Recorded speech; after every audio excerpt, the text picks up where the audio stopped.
Okay, so welcome back to my channel. Okay, so today we are talking about the interview that MAURIER did with Janelle. So for those of you that don't know, MAURIER actually did an interview with Janelle on his podcast. I think his podcast is called Black Shit. And it was on Facebook. Okay, now at first I was like, what is going on here? But then the more I thought about it, I was like, that was actually a great idea because people did want to hear from Janelle, even though I'm just going to say the interview was a good interview, but the questions that, we probably want to know, they did not talk about. But they did touch on some things, and I'm going to go over some of the things that they touched on. One of the parts that was funny to me was when Janelle was going back over, she didn't look at this show to get famous. She actually was thinking that she was going to have a chance to find love on the show. So she actually had a couple of things to say about the network. She just kept on referring to, she doesn't like the network. Okay. This experience seems to have really left a mark on her, and it brings a couple of questions to mind that I'll have at the end of this video, because we have been talking about this too, that the show has changed from season 1. We've been saying that, right? So I wouldn't be surprised if a lot of people had this kind of experience that she had. So a lot of things that she was talking about was from the perspective of having a PR background as far as expectations from the network. I wonder if it has been anybody else on there that just hasn't said anything, but Janelle was not having the subpar accommodations. I'm going to get to some of the things I'm talking about as we go along. What usually happens in the show is we start out thinking this person's a bad person, and then we get to the end and be like, oh my God, they set that person up or whatever. Now, I don't feel like that about Janelle. I feel like Janelle is who she is, and she just makes no apologies for it. And you got to respect that, to a certain extent or whatever. I heard that she blocked all the bloggers. I missed that.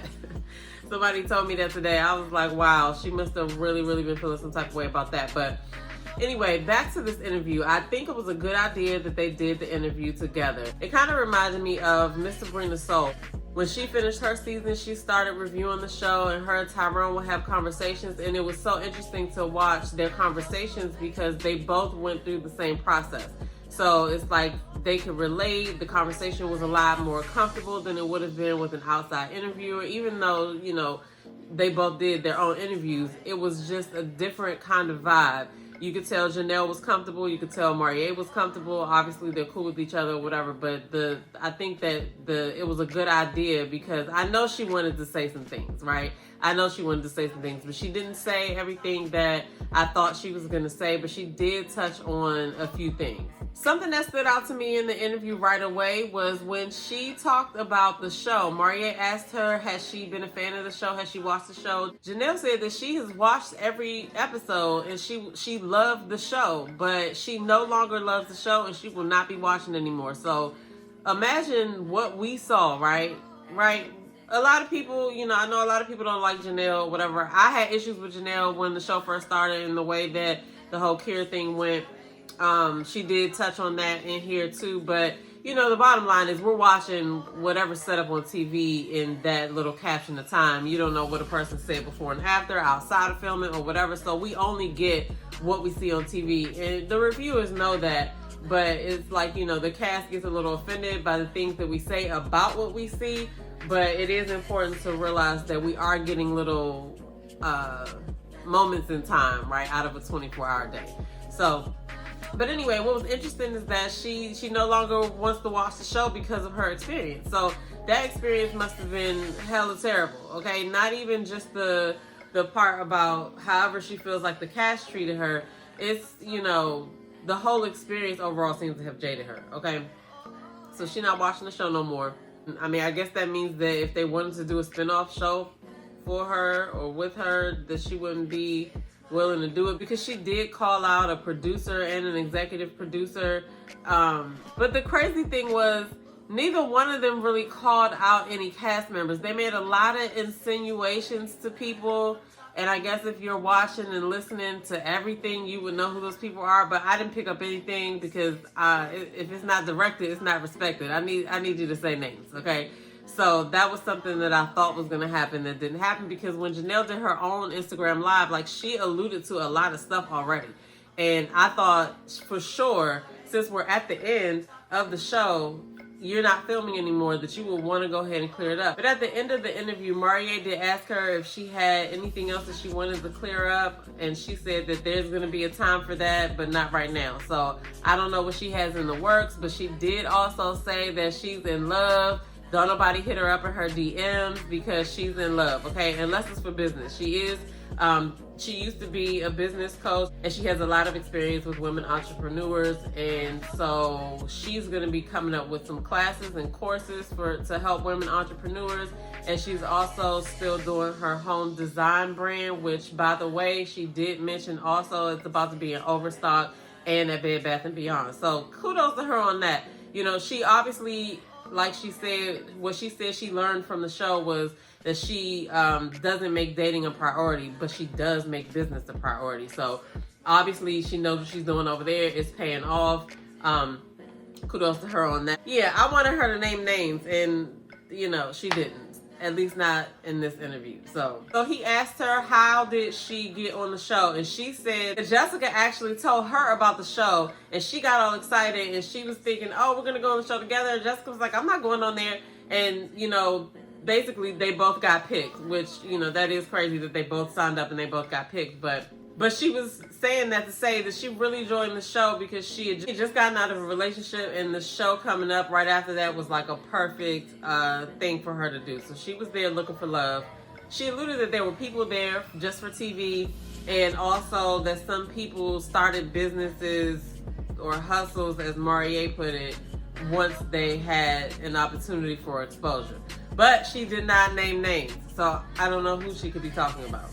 MAURIER did say that all of the men, he said like 9.5, whatever, he said all of the men wanted Janelle. Okay, so he confirmed that for her. But Janelle said that she really wanted to show up for herself because, you know, we talk about this show a lot, and over the vast amount of seasons that they've had, it has been said that if you are a larger woman, like on the thicker side, right, that they don't last long. So she kind of wanted to show up for herself because, again, she's seen all the other seasons as well, and she never seen one make it to the end. So she wanted to show up for herself and, you know, to be able to inspire others to, girl, be you and do you. She did point out that she was not a production favorite, and she probably caused a lot of problems, and they probably didn't really care for her. But she wasn't a production favorite and had no ties to production like everybody keeps saying. I thought they were going to get into more of that boycott that we kept hearing about. I don't know if anybody talked about that in depth on another platform, but I thought that she would have gotten into that with MAURIER in this interview, but she didn't. Maybe they're going to do a series. Maybe they're going to come back with another interview. I don't know, maybe a part 2. But she said that production actually had meetings with Quentin trying to get him to pick lead. And she said she only went on 4 dates. This is what I'm talking about. If the experiment is for people to see if they can have connections with these different people, why are you limiting the people that they're going on dates with? That does make it seem like the show is not there to find love. The show is there to produce a show. That's you know, that's what that tells me. 4 dates? 4 dates. She said she had Herbert, she had Herbert, she had Quentin, she went out with MAURIER, and then she had a group date or something like that. 4 dates over all that time. But in that time, she said that she did talk to mostly everybody on the phone. They were all on her phone. But MAURIER said that her name came up a lot in the men's lounges. So that's how he came to the conclusion that all the men wanted her. You know, but that's neither here nor there. I'm upset at the fact that you're going to have all these people take this time out of their life to film this show under the guise that we're going to put you in a room with these connections, 10 connections, or you know, all of these connections, and you guys are going to see what happens. You're not doing that. If she only went on 4 dates, that's 4 dates. That's crazy to me. That's crazy to me. I don't know. That shit makes no sense to me. So they were both talking about like the point where they felt like something's not right. Like people aren't here for the same thing.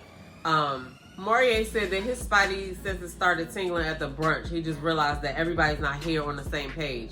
But MAURIER went so far as to say that he felt like there were moles and plants just there, you know, for whatever reason.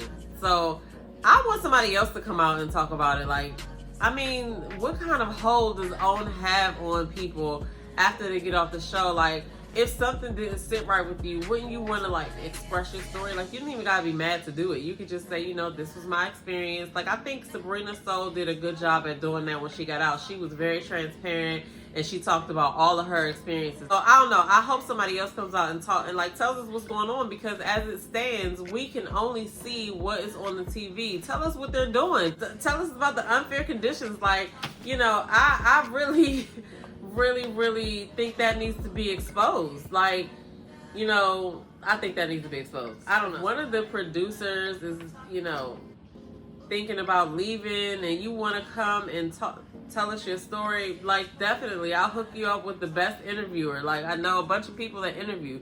Like, let us know what's going on. Like, tell us what is really going on behind the scenes, because people leave this show with PTSD. Janelle doesn't want to watch the show ever again. You know what I'm saying? Some of the people that were in previous seasons didn't even watch the season they were in because of how everything went. So, like, you know, I really feel like that needs to be exposed. So Janelle also said that she has no moments that she regrets. She doubled down on the bad comment regarding Kira. She said that Kira kept comparing herself throughout the time that they were there, so she was already getting on her nerves, right?